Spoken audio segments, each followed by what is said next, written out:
Si el hombre muere, ¿volverá a vivir? ¿Qué significa estar ausente del cuerpo y presente con el Señor? ¿Fue Jesús con el ladrón al paraíso el Viernes Santo? ¿Claman en realidad las almas de los muertos debajo del altar? El pastor Bo responde a estas y otras preguntas en la serie extraordinaria Textos Difíciles sobre el estado de los muertos. Inclinemos nuestros rostros para orar. Padre Celestial, te damos gracias por el privilegio que nos concedes de venir aquí este día con el fin de abrir tu palabra y escuchar tu voz. Pedimos, Padre, que tu Espíritu Santo nos acompañe y nos enseñe. Y te damos gracias por escuchar nuestra oración, porque te lo pedimos en el nombre de Jesús. Amén. Durante la serie que estamos comenzando hoy, vamos a estudiar textos difíciles y complicados sobre el estado de los muertos. Vamos a analizar versículos tales como el rico y Lázaro, el ladrón en la cruz. Vamos a analizar el pasaje sobre la pitonisa de Endor, pasajes del apóstol Pablo donde habla de estar ausente del cuerpo y presente con el Señor. Vamos a hablar sobre las almas que claman debajo del altar y los muertos que están parados delante de Dios. Son textos difíciles de entender en la Sagrada Escritura y vamos a analizar con mucho detalle cada uno de estos versículos para ver qué es lo que realmente están enseñando. Pero el tema que queremos tratar en nuestro estudio de hoy se titula El árbol de la inmortalidad. Y queremos comenzar nuestro estudio abriendo nuestras Biblias al libro de Génesis, el primer libro de la Sagrada Escritura, el capítulo 2 y el versículo 7. Génesis, el capítulo 2 y el versículo 7. Aquí encontramos que Moisés, quien escribió el libro de Génesis, está hablando sobre la creación de la vida. Y dice así: Entonces Jehová Dios formó al hombre del polvo de la tierra y sopló en su nariz aliento de vida, y fue el hombre un ser viviente. Quiero que noten de qué está compuesto el hombre. Dice que Dios formó el cuerpo del hombre de polvo, luego puso en su nariz el aliento de vida o el espíritu de vida, y como resultado, cuando se unió el polvo con el aliento, dice la Biblia que el hombre fue un ser viviente. O como dicen algunas versiones, fue el hombre un alma viviente.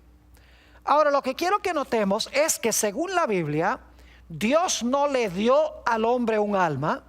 El hombre no tiene un alma. Según la Biblia, el hombre es un alma. Es decir, el hombre es en su totalidad, cuerpo y aliento, un alma. Quiero leer un par de versículos de la Biblia que nos ilustran el hecho de que el hombre en su totalidad es un alma. Quiero que busquen conmigo Mateo el capítulo 16 y el versículo 26, y entonces vamos a leer también Lucas 9 y el versículo 25. Es la misma enseñanza de Jesús, pero se expresa de una forma un poco diferente en Lucas que lo que se dice en Mateo. Así que vamos a leer en primer lugar Mateo 16 y el versículo 26. Dice allí Jesús: Porque ¿qué aprovechará el hombre si ganare todo el mundo y perdiere su alma? ¿O qué recompensa dará el hombre por su alma? Noten que Jesús dos veces dice aquí: ¿de qué vale que el hombre gane todo el mundo y perdiere su alma? Y luego dice: ¿o qué recompensa dará el hombre por su alma? Y algunas personas piensan, bueno, ve que el hombre sí tiene un alma por dentro. Jesús dijo que el hombre tenía un alma. Pero cuando nosotros comparamos Lucas 9:25, nos damos cuenta que el alma no es una parte del hombre, el alma es el hombre en su totalidad. Vamos a comparar el Evangelio según San Lucas, el capítulo 9 y el versículo 25. Es la misma enseñanza de Jesús, pero expresada en diferentes palabras. Dice allí, pues, ¿qué aprovecha al hombre si gana todo el mundo? Y ahora escuchen bien, y se destruye o se pierde a sí mismo. Fíjense entonces que Mateo dice, ¿de qué vale que el hombre gane el mundo y pierda su alma? Aquí dice, ¿de qué vale que el hombre gane todo el mundo y se pierda a sí mismo? Es decir, el alma soy yo. La palabra alma y la expresión sí mismo se usan intercambiablemente en estos dos versículos. Es decir, que la vida originalmente fue dada por Dios al hombre como un don especial. Dios combinó un cuerpo de polvo con aliento de vida en la nariz y como resultado el hombre llegó a ser un alma viviente. Ahora necesitamos hablar sobre cómo podía el hombre perpetuar la vida que Dios le dio. ¿Cómo podía el hombre extender la vida que Dios le dio o continuar viviendo? Bueno, habían varios secretos. En primer lugar, Dios le dio al hombre un cuerpo perfecto, un cuerpo incorruptible. En segundo lugar, Dios colocó al hombre en un medio ambiente perfecto donde no había infecciones, no había bacterias, no había virus, no había enfermedades. Es decir, tenía un cuerpo perfecto en un medio ambiente perfecto. Además de eso, la Biblia nos dice que Dios le dio al hombre leyes de la salud que el hombre por naturaleza obedecía. Es decir, el hombre con un cuerpo perfecto, en un mundo perfecto, obedeciendo leyes de la salud perfectas, el hombre no se iba a enfermar ni iba a morir. Pero había otro elemento clave para que el hombre pudiera perpetuar o extender su vida. Aún teniendo un cuerpo perfecto, aún teniendo un ambiente perfecto y obedeciendo leyes perfectas, sin este último elemento, el hombre no podía continuar viviendo. ¿Y a qué me estoy refiriendo yo? Estoy hablando del árbol de la vida. Noten lo que dice Génesis, el capítulo 2 y el versículo 9. Génesis 2 y el versículo 9. Dice allí, y Jehová Dios hizo nacer de la tierra todo árbol delicioso a la vista y bueno para comer. También el árbol de vida, noten, el árbol de vida en medio del huerto y el árbol de la ciencia del bien y del mal. En unos momentos vamos a hablar del árbol de la ciencia del bien y del mal. Pero quiero que noten que Dios colocó en medio del huerto el árbol de la vida. Y vamos a encontrar que para que el hombre pudiera continuar viviendo, el hombre debía continuar comiendo regularmente del árbol de la vida. Es decir, el hombre no tenía vida propia, vida inherente. La vida del hombre dependía del árbol de Dios. Es decir, la vida del hombre era contingente, no era absoluta y propia. Podríamos pensar del árbol de la vida como un cargador de baterías. Ustedes saben que, por ejemplo, si tienen un teléfono celular, necesitan regularmente conectar el cargador de baterías del celular para que el celular pueda recobrar su energía. O si no, el celular, por así decirlo, se muere. De la misma manera sucedió con el hombre. Dios colocó el árbol en el huerto y el hombre debía regularmente, y yo creo que era mensualmente, veremos un poco más adelante, el hombre debía venir y comer del árbol de la vida y de esa manera iba a reabastecer la energía que Dios le había dado originalmente. Permítame leerles un par de citas. En realidad son 3 citas. 2 son de la autora Elena White y una cita es de otro teólogo con el nombre de Wheeler Robinson sobre el árbol de la vida. La primera cita la encontramos en el libro Testimonios para la Iglesia, tomo 8, página 288, donde dice la autora lo siguiente: el fruto del árbol de la vida en el huerto de Edén tenía poder sobrenatural. Noten, el fruto tenía poder sobrenatural. Sigue diciendo, comer de él significaba vivir para siempre. Su fruto era el antídoto de la muerte.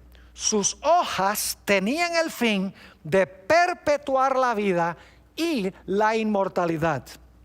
En el libro Patriarcas y Profetas, en la página 44, dice la misma autora: para que poseyera una existencia sin fin, el hombre debía continuar comiendo del árbol de la vida. Privado de este alimento, vería su vitalidad disminuir gradualmente hasta extinguirse la vida. En otras palabras, sería como un celular que uno no puede cargar. Como resultado, finalmente el celular se muere porque ya no tiene energía y ya no se puede usar. Lo mismo iba a suceder con el hombre si el hombre no participaba regularmente del árbol de la vida. La última cita es de un teólogo con el nombre de Wheeler Robinson. En su libro La doctrina cristiana del hombre dice lo siguiente: según el pensar de Pablo, el hombre era mortal en su naturaleza original, pero con el prospecto de alcanzar la inmortalidad. Pero este prospecto lo perdió cuando fue expulsado del Edén y ya no tenía acceso al árbol de la vida, que hubiera nutrido la inmortalidad en él. Así entró la muerte por el pecado. Así que nos hemos dado cuenta que Dios le dio al hombre la vida. Dios creó al hombre un alma viviente. El plan era que el hombre viviera para siempre, participando regularmente del árbol de la vida. Pero la Biblia nos dice que entró al mundo el pecado y la muerte. Hablemos un poco sobre el origen de la muerte. Como leímos en Génesis 2:9, había otro árbol en el huerto del Edén. Se conoce como el árbol de la ciencia del bien y del mal. Leo de Génesis 2 y el versículo 15 hasta el versículo 17. Dice: tomó pues Jehová Dios al hombre y lo puso en el huerto de Edén para que lo labrara y lo guardase. Y mandó Jehová Dios al hombre diciendo: de todo árbol del huerto podrás comer, mas del árbol de la ciencia del bien y del mal no comerás, porque el día que de él comieres, ciertamente morirás. Es decir, Dios le dijo a Adán y Eva que si ellos comían de ese otro árbol, del árbol de la ciencia del bien y del mal, ese mismo día que comieran del árbol iban a morir.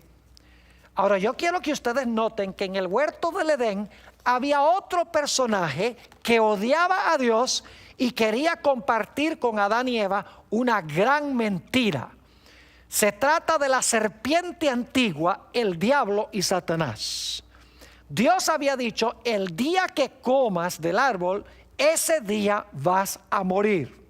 Pero noten lo que dijo la serpiente en Génesis el capítulo 3 y el versículo 4. Entonces la serpiente dijo a la mujer: no moriréis. Ahora surge la pregunta: ¿quién tenía razón? ¿Tenía razón Dios cuando dijo que si comía Adán y si comía Eva del árbol iban a morir? ¿O tenía razón Satanás cuando dijo: si comen del árbol no van a morir? La realidad es que la palabra de Dios se mostró verídica. Noten en Génesis 3 y el versículo 6 que Adán y Eva desobedecieron el mandato de Dios y comieron del árbol de la ciencia del bien y del mal. Dice allí en Génesis 3:6, y vio la mujer que el árbol era bueno para comer y que era agradable a los ojos y árbol codiciable para alcanzar la sabiduría. Y tomó de su fruto y comió y dio también a su marido, el cual comió así como ella. Ahora se debía demostrar si iban a morir o si no iban a morir. Dios dijo que si comían de ese árbol iban a morir. Satanás dijo, si comen del árbol no van a morir. ¿Quién tenía razón? En Génesis 3 y el versículo 19, Dios pronunció la sentencia sobre Adán. Dice allí en Génesis 3:19, con el sudor de tu rostro comerás el pan hasta que vuelvas a la tierra, porque de ella fuiste tomado, pues polvo eres y al polvo regresarás o tornarás de nuevo. Es decir, Dios le dijo a Adán y le dijo a Eva, ustedes comieron del árbol y por lo tanto van a morir. Ahora inmediatamente nos preguntamos, ¿por qué es que el hombre iba a morir? ¿Sería porque su cuerpo se iba a degenerar? Eso era parte del problema. ¿Sería que su medio ambiente se iba a deteriorar? Ciertamente es parte del problema. ¿Sería que el hombre iba ahora a desobedecer las leyes perfectas de la salud que Dios había establecido? Ciertamente era parte del problema. Pero la razón principal por la cual Adán y Eva iban a morir ahora es porque ya no tenían acceso al árbol de la vida. Es aterrador pensar que si hubieran tenido acceso al árbol de la vida, regularmente siendo pecadores, hubieran podido vivir indefinidamente, pero no felices, sino en miseria. Y por lo tanto Dios les vetó el árbol de la vida. Dijo, ya no van a comer más del árbol de la vida. Noten lo que dice en Génesis el capítulo 3 y el versículo 22 al 24 sobre el hecho de que Dios le prohibió a Adán y Eva, hizo imposible que ellos comieran del árbol de la vida. Dice allí, y dijo Jehová Dios, he aquí el hombre es como uno de nosotros, sabiendo el bien y el mal. Ahora pues, que no alargue su mano y tome también del árbol de la vida y coma y viva para siempre. Noten que el hombre tenía que comer para vivir para siempre. Versículo 23, y lo sacó Jehová del huerto del Edén, para que labrase la tierra de que fue tomado. Echó pues fuera al hombre y puso al oriente del huerto de Edén querubines y una espada encendida que se revolvía por todos lados para guardar el camino del árbol de la vida. Ciertamente, el hecho de que el hombre ahora tenía un cuerpo imperfecto por causa del pecado y se iba a degenerar el medio ambiente y el hombre iba a violar las leyes de la salud, ciertamente eso iba a acabar su batería más rápidamente. Pero si hubiera podido continuar comiendo del árbol de la vida, hubiera podido continuar viviendo a pesar de esos factores.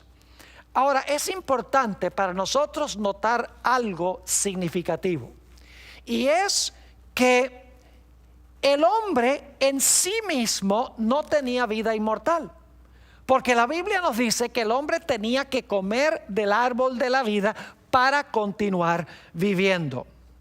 En realidad, mis amigos, ¿de qué le hubiera valido a Dios prohibirle acceso al árbol a Adán y Eva si ya eran inmortales en sí mismos? Si eran inmortales, sin necesidad de comer del árbol de la vida, de nada le hubiera valido a Dios que les prohibiera comer del árbol. Igual hubieran continuado viviendo por la inmortalidad que se encontraba en ellos. Pero el hecho de que Dios les prohibió comer del árbol de la vida indica de que ellos no tenían inmortalidad, y la Biblia nos dice que en efecto murieron. Pero es aún más serio este asunto, mis queridos amigos, y es que si el hombre en sí mismo era inmortal, entonces no era necesario que Jesús muriera para darle al hombre la inmortalidad. Es decir, que la doctrina de que el hombre en sí mismo tiene inmortalidad hace innecesaria la muerte de Jesús para darnos la inmortalidad. ¿Para qué Jesús va a morir para darnos inmortalidad si nosotros ya en nosotros mismos poseemos la inmortalidad?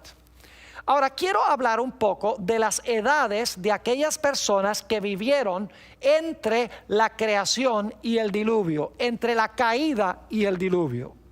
En Génesis, el capítulo 5, tenemos la lista de ciertos héroes antediluvianos. Y es interesante notar la cantidad de años que vivieron cada una de esas personas. Solamente les voy a mencionar las edades, no vamos a leer los versículos, ustedes pueden leerlo en Génesis el capítulo 5. Dice allí que vivieron hasta tener 930, 912, 905, 910, 895, 962, 969, 777, y Noé vivió hasta tener 950 años. La gente dice, ¿cómo es que esa gente podía vivir tan largo periodo de tiempo? La respuesta es que esa gente tenía la batería casi totalmente cargada, porque estaba más cerca al tiempo cuando Adán y Eva tenían acceso al árbol de la vida. Es decir, que su batería no se había agotado como la batería de los que vivimos en esta tierra. Y sin embargo, escuchen bien, a pesar de que tenían la batería casi plenamente cargada porque estaban cerca del momento de la creación, de todas maneras, cerca de 1000 años después, Matusalén y otros murieron porque no tenían acceso al árbol de la vida. Es interesante notar que a pesar de que vivieron todos esos años, murieron. En efecto, en Génesis el capítulo 5, se usa una fórmula muy interesante para hablar de cada una de esas personas, con la excepción de Enoc, que la Biblia dice que fue trasladado al cielo de entre los vivos. Pero los otros 9 que se mencionan en Génesis 5, se usa una fórmula en Génesis 5:5, 5:7, versículo 10, versículo 13, versículo 16, versículo 19, versículo 27, versículo 30, y el capítulo 9 y el versículo 29 se usa la fórmula y murió. Es decir, que la palabra de Dios se mostró verídica y cierta. El hombre no siguió viviendo indefinidamente, como dijo Satanás la serpiente, sino que se comprobó que si el hombre comía del árbol iba a morir.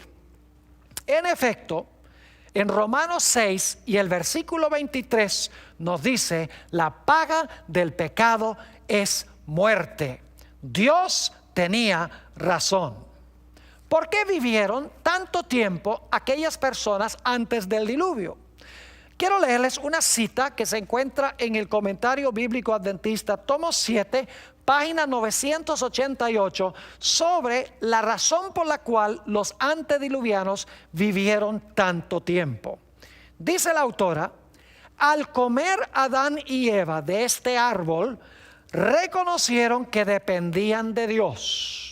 El árbol tenía poder para perpetuar la vida, y mientras comieran de él, no podían morir. Los antediluvianos fueron tan longevos, es decir, vivieron tanto tiempo, porque recibieron de Adán y Eva el poder vivificante que impartía este árbol. Es decir, que la fuente de vida del hombre no estaba dentro de ellos en un alma inmortal. La fuente de la vida se encontraba fuera de ellos en el árbol de Dios. Si no podían comer del árbol, aunque tenían la batería bien cargada, últimamente iban a morir. Y eso es lo que pasó con toda esa generación. ¿Qué diríamos de la longitud de vida de aquellas personas que vivieron entre el diluvio y los días del patriarca Abraham?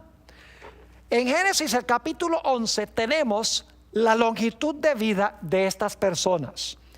No voy a leer los versículos, pero les voy a decir las edades de aquellos que vivieron desde el tiempo de Noé hasta el tiempo de Abraham. Varios centenares de años.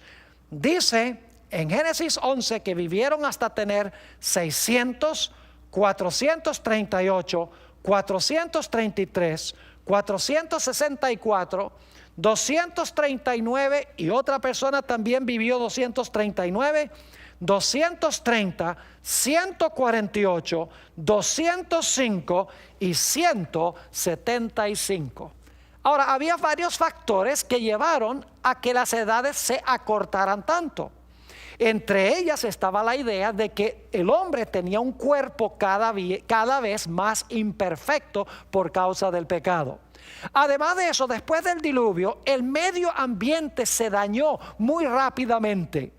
Y luego la Biblia nos dice que los seres humanos violaban las leyes de la salud que Dios había dado. Es decir, por estos factores se deterioró el periodo de vida de estas personas y no pudiendo comer del árbol de la vida, finalmente su vida se extinguió. Nuevamente se comprueba que ellos no eran inmortales en sí mismos, tenían que haber comido del árbol de la vida para continuar viviendo. Ahora hablemos de la longitud de vida en los días de Moisés. Estos son varios centenares de años después de Abraham. Nos dice en Deuteronomio 34 y el versículo 7 que Moisés vivió hasta tener 120 años. Es un periodo considerable, pero fíjense que aún hasta los días de Moisés había disminuido aún más el periodo de vida del ser humano. Por violar las leyes de la salud, por un medio ambiente cada vez más dañado, por un cuerpo humano afectado por el pecado y especialmente por no comer del árbol de la vida. Ahora, ¿qué dice David en cuanto a la longitud de vida? Ahora estamos hablando de un periodo aproximadamente 500 años después de Moisés. En el Salmo 90 y el versículo 10, el rey David nos habla de la longitud de vida de los seres humanos hoy. Dice ahí en el Salmo 90 y el versículo 10, los días de nuestra edad son 70 años, y si en los más robustos son 80 años, con todo su fortaleza es molestia y trabajo, porque pronto pasan y volamos. Es decir, a partir de los días de David, la longitud de vida disminuyó hasta 70 o hasta máximo 80 años. Ahora hay excepciones, hay personas que viven hasta 100, hasta 105, pero son las excepciones a la regla. Ahora necesitamos regresar a un punto que tratamos hace unos momentos. Ustedes recuerdan que Dios le dijo a Adán y Eva que el día que ellos comieran del árbol de la ciencia del bien y el mal, ese mismo día iban a morir. Quiero leer nuevamente ese texto en Génesis el capítulo 2 y el versículo 16 y 17. Dice allí: de todo árbol del huerto podrás comer, mas del árbol de la ciencia del bien y del mal no comerás. Y luego dice: porque el día que de él comieres, ciertamente morirás. inmediatamente nos preguntamos, ¿por qué razón Adán y Eva no murieron ese mismo día? Ya hemos visto que Adán vivió hasta tener 930 años. Según dijo Dios, deberían haber muerto ese mismo día. Aquí llegamos a un punto que nos trae gran esperanza.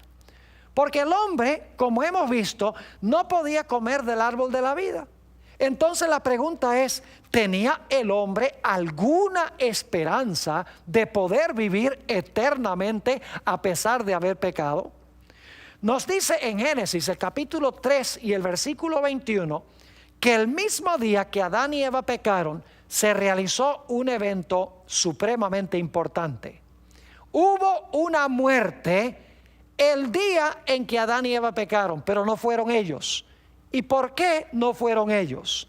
Génesis el capítulo 3 y el versículo 21 nos dice lo siguiente: y Jehová Dios hizo al hombre y a su mujer túnicas de pieles y los vistió. El primer resultado del pecado para Adán y Eva es que quedaron desnudos. Es decir, la desnudez es el fruto del pecado. Pero ahora Dios dice que tomó túnicas de pieles para cubrir la desnudez de Adán y Eva.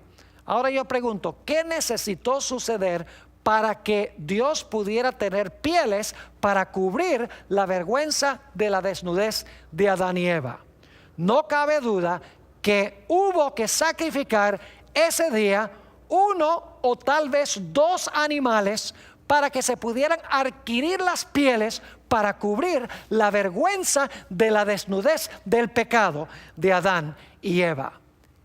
Y esos animales sacrificados ese día en realidad representaban el hecho de que Jesús iba a venir a este mundo, iba a derramar su sangre para cubrir la vergüenza de la desnudez del hombre y darle al hombre nuevamente la esperanza de la inmortalidad.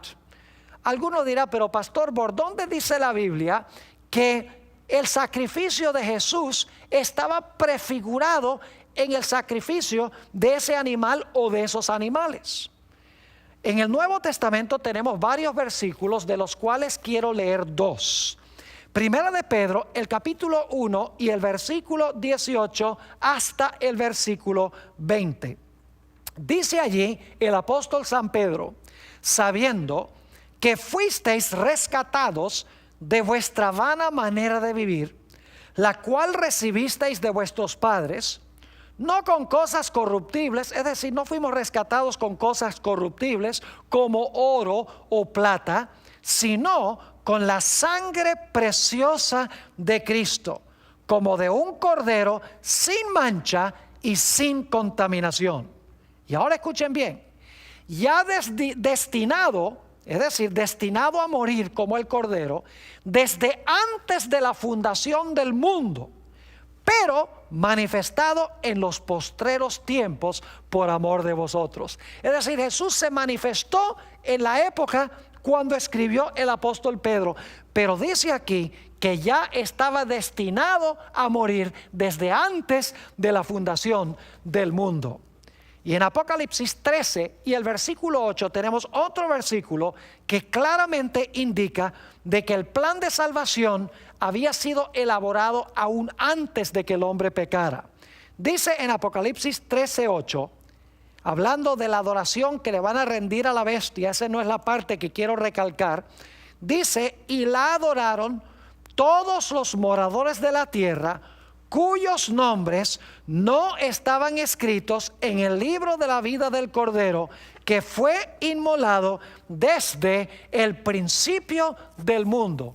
Fíjense que nos dice aquí que el Cordero fue inmolado desde el principio del mundo. Es decir, que el mismo día que Adán y Eva pecaron, ese día debían haber muerto Adán y Eva, pero ese mismo día se sacrificó un animal o posiblemente dos animales, y de esa manera Jesús estaba indicándole a Adán y Eva que Él era el Cordero que en el futuro iba a venir para pagar la deuda de pecado de ellos. Ahora, la Biblia, mis queridos amigos, enseña que solamente Dios tiene inmortalidad. Nuevamente repito, si el hombre era inmortal en sí mismo, ¿para qué tenía que morir Jesús para darle lo que ya tenía? Quiero leer de 2 de Timoteo el capítulo 1 y el versículo 10, a donde nos habla de la inmortalidad y a quién le pertenece. Dice en 2 de Timoteo 1 y el versículo 10, hablando de la manifestación de Jesús en esos días, dice: pero ahora ha sido manifestada por la aparición de nuestro Salvador Jesucristo, el cual, ahora escuchen bien, quitó la muerte y sacó a la luz vida y la inmortalidad por el Evangelio. Fíjense que Jesús sacó a la luz la vida y la inmortalidad y abolió la muerte. Pero si el hombre es inmortal, ¿para qué había que abolir la muerte si el hombre ya no podía morir porque era inmortal? La Biblia nos dice claramente que Jesús quitó la muerte y cuando Él murió, Él trajo al hombre nuevamente la posibilidad de la inmortalidad por medio del Evangelio.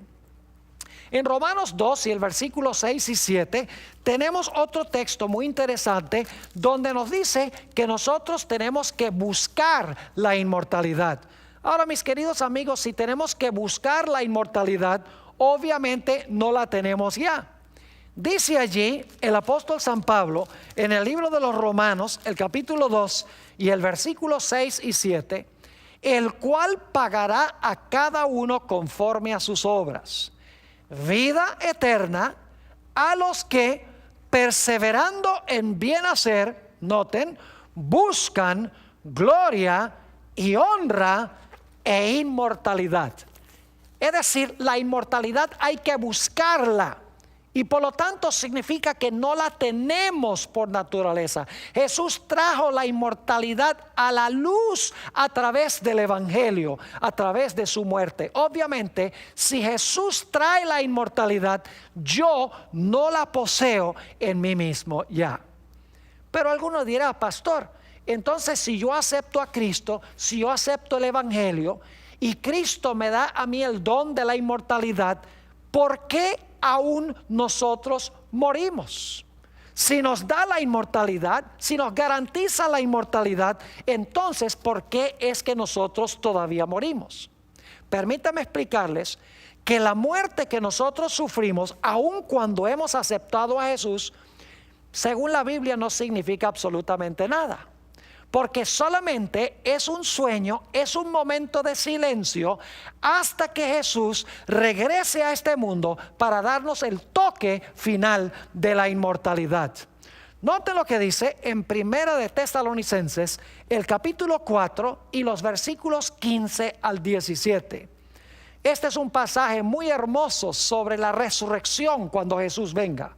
1 de Tesalonicenses 4, 15 al 17. Aquí dice el apóstol Pablo: por lo cual os decimos esto en palabra del Señor, que nosotros que vivimos, que habremos quedado hasta la venida del Señor, no precederemos a los que durmieron, es decir, no vamos a ir al cielo antes que los que murieron. Porque el Señor mismo, con voz de mando, con voz de arcángel y con trompeta de Dios, descenderá del cielo. Y los muertos, ahora viene la parte clave, los muertos en Cristo resucitarán primero. No todos los muertos, dice, los muertos en Cristo resucitarán primero.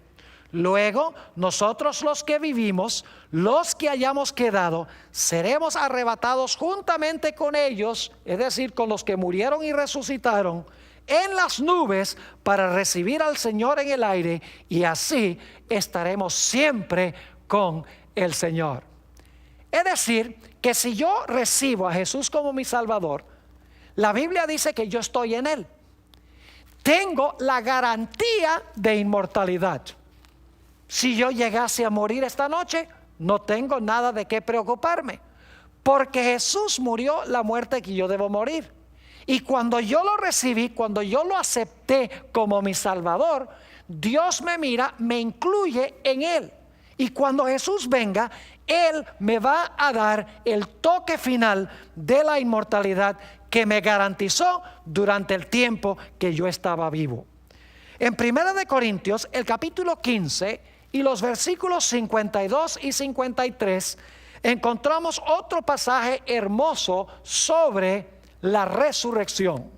Quiero leer 1 de Corintios 15 y en realidad voy a leer empezando en el versículo 51 hasta el versículo 55.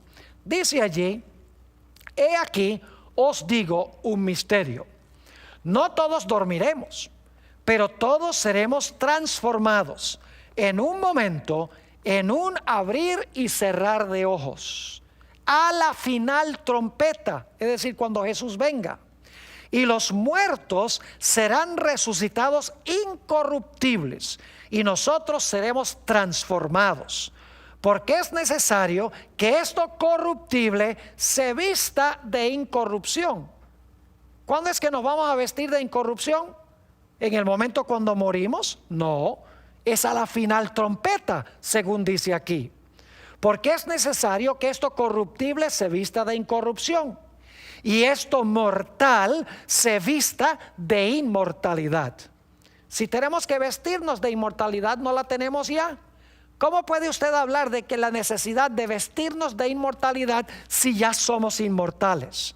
Sigue diciendo: y cuando esto corruptible se haya vestido de incorrupción, y esto mortal se haya vestido de inmortalidad, entonces se cumplirá la palabra que está escrita: sorbida es la muerte en victoria. ¿Dónde está, oh muerte, tu aguijón? ¿Dónde, oh sepulcro, tu victoria? ¿Cuándo entonces es que vamos a recibir la inmortalidad? La Biblia dice: a la final trompeta, cuando esto corruptible sea vestido de incorrupción y esto mortal se vista de inmortalidad. Obviamente yo no soy inmortal si Jesús tiene que venir a darme el toque de inmortalidad. Y dicho sea de paso, por eso si yo recibo a Jesús como mi Salvador y mi Señor, si me arrepiento verdaderamente y confieso mis pecados, si yo llegase a morir esta noche, no tengo de qué preocuparme, porque el Señor Jesucristo ha escrito en mi registro: Él va a recibir inmortalidad cuando yo venga, porque yo pagué la deuda de su pecado. Una vez hablaba con un amigo que creía que el hombre es por naturaleza inmortal, y le hice la pregunta: ¿tú crees que el hombre es omnisciente? Es decir, ¿puede saber todas las cosas? Me dice: no, solamente Dios es eso. Le dije: ¿crees tú que Dios es, que el hombre puede ser omnipresente como Dios, que puede estar presente en todas partes? Dice: no, la omnipresencia es solamente de Dios. Le dije: ¿crees tú que el hombre puede ser omnipotente y hacer todas las cosas como Dios? Dice: no, la omnipotencia pertenece solamente a Dios. Y entonces le pregunté: ¿crees tú que el hombre es inmortal en sí mismo? Y me dice: sí, el hombre es inmortal. Le dije: un momentico, la inmortalidad es uno de esos atributos incomunicables de Dios, es decir, que pertenecen inherentemente a Él. Es decir, como Dios es omnisciente, omnipresente, omnipotente, la Biblia deja en claro que solamente Dios es inmortalidad, y que tengo yo que recibirlo para recibir la inmortalidad. Primera de Timoteo 6, 13 al 17, el apóstol Pablo nos dice que solo Dios tiene inmortalidad.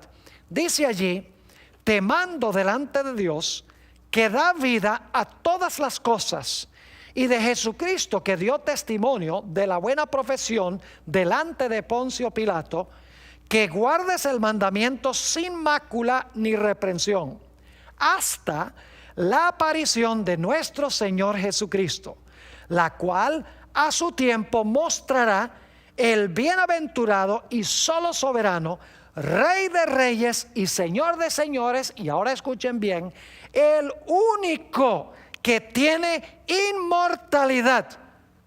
¿Qué parte de la palabra único no entienden?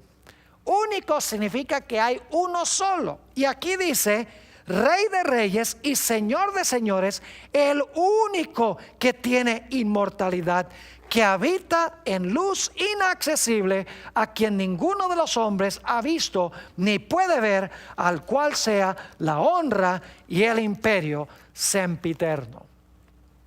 Ahora necesitamos regresar a la idea del árbol de la vida. Escuchen bien, Dios originalmente puso el árbol de la vida en el huerto. Si el hombre continuaba comiendo del árbol de la vida, iba a continuar viviendo. Es decir, su vida, su inmortalidad dependía de comer de un árbol fuera de él. Pero Dios le dijo al hombre: si pecas, te voy a vetar el árbol de la vida, no vas a poder comer del árbol de la vida si comes del árbol de la ciencia del bien y del mal. El hombre comió del árbol de la ciencia del bien y del mal. Por lo tanto, Dios sacó a Adán y Eva del huerto. A todos sus descendientes ya no podían comer del árbol de la vida, y por lo tanto los seres humanos murieron. Pero Jesús les dijo: aunque ustedes mueran, si ustedes me reciben a mí en vida, aunque mueran, a través de mí vivirán aún. Cuando yo regrese, les daré el toque final de la inmortalidad. Los voy a resucitar del sepulcro para que puedan vivir para siempre conmigo. Y ahora llegamos al punto crucial. Y es que cuando Jesús resucite a sus hijos, nuevamente tendremos el privilegio de participar del árbol de la vida. Es decir, mis queridos amigos, que nuevamente la vida que tendremos no será nuestra propia. La inmortalidad no será inherente o innata, sino que la inmortalidad seguirá siendo un don de Dios, y tendremos que ir al cargador de baterías aún en el cielo y en la tierra nueva para comer del árbol y así continuar viviendo. De esta manera Dios quiere enseñarnos que nuestra vida no radica en un alma inmortal que tenemos por dentro, que nuestra vida se encuentra sola y exclusivamente en Él. Quiero leer algunos versículos que hablan de la restauración del hombre al árbol de la vida. Apocalipsis, el capítulo 21 y el versículo 4, hablando del momento cuando termina el pecado y la miseria en este mundo, dice lo siguiente: enjugará Dios toda lágrima de los ojos de ellos, y ya no habrá muerte, ni habrá más llanto, ni clamor, ni dolor, porque las primeras cosas pasaron. Noten que aquí dice que ya no habrá más muerte. Y la pregunta clave es: ¿por qué no habrá más muerte? Vamos al libro de Isaías, el capítulo 66 y los versículos 22 y 23. Isaías 66 y los versículos 22 y 23. Cuando lleguemos a la Nueva Jerusalén, la Biblia nos enseña que vamos a ir de mes en mes a hacer algo especial allí, y también de sábado en sábado. Dice en Isaías 66, 22 y 23, está hablando Dios: porque como los cielos nuevos y la nueva tierra que yo hago permanecerán delante de mí, dice Jehová, así permanecerá vuestra descendencia y vuestro nombre. Y ahora escuchen bien: y de mes en mes, y de día de reposo en día de reposo, vendrán todos a adorar delante de mí, dijo Jehová. Ahora, todos sabemos que la razón por la cual el pueblo de Dios va a ir de día de reposo en día de reposo a adorar delante de Jehová es porque en el cielo y en la tierra nueva vamos a guardar el séptimo día sábado que Dios ha hecho desde la creación para conmemorar su grandeza como creador. Pero ¿por qué dice aquí que vamos a ir a adorar a Dios de mes en mes? La respuesta la encontramos en Apocalipsis 22 y el versículo 1 y 2. Mis amigos y hermanos, vamos a ser restaurados nuevamente al árbol de la vida. Y vamos a ir de mes en mes a participar del árbol de la vida para cargar nuestra batería, para que siempre estemos llenos de vitalidad y de energía. Dice en Apocalipsis 22 y el versículo 1 y 2: después me mostró un río limpio de agua de vida, resplandeciente como el cristal, que salía del trono de Dios y del Cordero. En medio de la calle de la ciudad y a uno y otro lado del río estaba, noten, el árbol de la vida, que produce 12 frutos, dando cada mes su fruto, y las hojas del árbol eran para la sanidad de las naciones. Fíjense que aquí dice que el árbol de la vida produce un fruto nuevo cada mes. Y en Isaías 66 dice que iremos de mes en mes a adorar delante de Jehová. Es decir, vamos a comer mensualmente del árbol de la vida, y así reabasteceremos nuestra energía perpetuamente, inmortales, no en nosotros mismos, sino porque comemos del árbol de Dios. Ahora alguien dirá, pero pastor, ahí sencillamente dice que vamos a ir de mes en mes. Ahí dice solamente que el árbol de la vida produce su fruto cada mes. Allí no dice nada de que vamos a comer de ese árbol. Bueno, noten lo que dice Apocalipsis, el capítulo 2 y el versículo 7. Apocalipsis, el capítulo 2 y el versículo 7. Dice: el que tiene oído, oiga lo que el Espíritu dice a las iglesias. Al que venciere, escuchen bien, le daré a comer del árbol de la vida, el cual está en medio del paraíso de Dios. No solamente vamos a ir cada mes a admirar el árbol de la vida, dice que vamos a ir de mes en mes para comer del árbol de la vida que está en medio del paraíso de Dios. Ahora, ¿cuál es la garantía de que nosotros podremos algún día participar de ese árbol de la vida para continuar viviendo por los siglos de la eternidad? Mis queridos hermanos y amigos, hay una condición, y es que tenemos que recibir a Jesús ahora como nuestro Salvador y Señor. Tenemos que aceptar su vida en lugar de nuestra vida pecaminosa. Tenemos que aceptar su muerte en lugar de la muerte que nosotros debemos sufrir. Es decir, recibiendo a Jesús, puedo tener ahora la garantía de inmortalidad. Y si llego a morir, Jesús cuando venga me va a resucitar y me va a restaurar al árbol de la vida. Podré comer de mes en mes y así vivir por los siglos sin fin. En Juan 3 y el versículo 16, tal vez el versículo más famoso de la Biblia, encontramos estas palabras: porque de tal manera amó Dios al mundo, que ha dado a su Hijo unigénito. Noten esto: para que todo aquel que en Él cree no se pierda, mas tenga vida eterna. Fíjense nuevamente que yo no tengo vida eterna en mí mismo, porque aquí dice que yo tengo que creer en Jesús para recibir la vida eterna. Es más, en 1 de Juan, el capítulo 5 y el versículo 11 y 12, encontramos las siguientes palabras muy significativas. Dice en 1 de Juan 5, 11 y 12: y este es el testimonio, que Dios nos ha dado vida eterna. Y esta vida, ¿dónde está? Bueno, en un alma inmortal que yo tengo por dentro, ¿verdad? Claro que no. Dice nuevamente que Dios nos ha dado vida eterna, y esta vida está en su Hijo. El que tiene al Hijo tiene la vida. El que no tiene al Hijo de Dios no tiene la vida.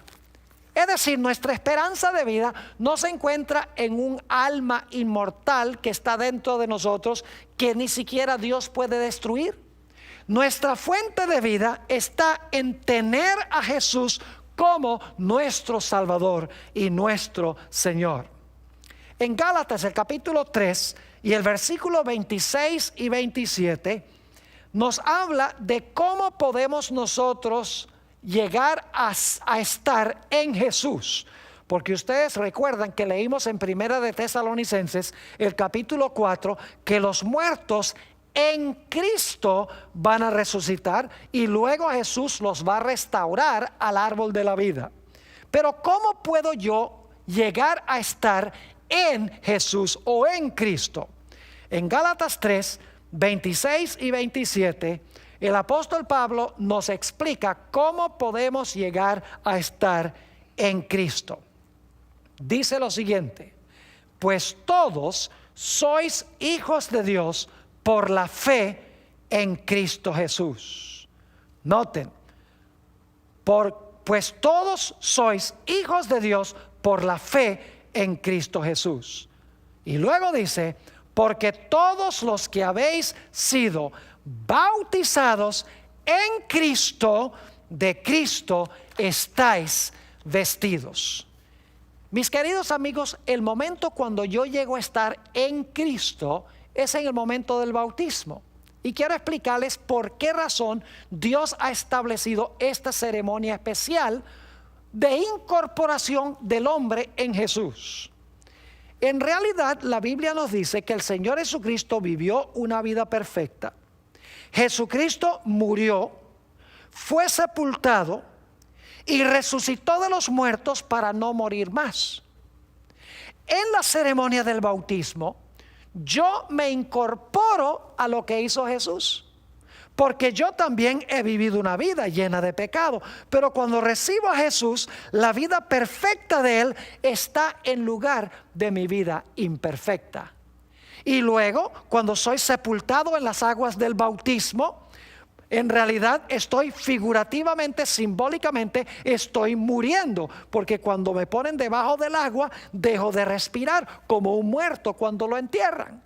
Es decir, sepultado en las aguas, estoy simbólicamente muriendo. Y entonces, cuando salgo del agua, y dicho sea de paso, he bautizado a muchas personas, cuando esas personas salen del agua, lo primero que hacen es respirar profundo, porque han salido del agua y están vivos. Es decir, que el bautismo es una ceremonia que nos incluye en el Señor Jesucristo, nos incorpora en Él, porque simbólicamente pasamos por la misma experiencia de Él. Vivimos, morimos, somos sepultados y resucitamos a novedad de vida en Él. Es decir, si yo me arrepiento del pecado, confieso mis pecados, sepulto esos pecados en las aguas del bautismo, salgo de las aguas del bautismo, estoy incorporado en Jesús. Y si llegase a morir, mi vida está escondida en Él.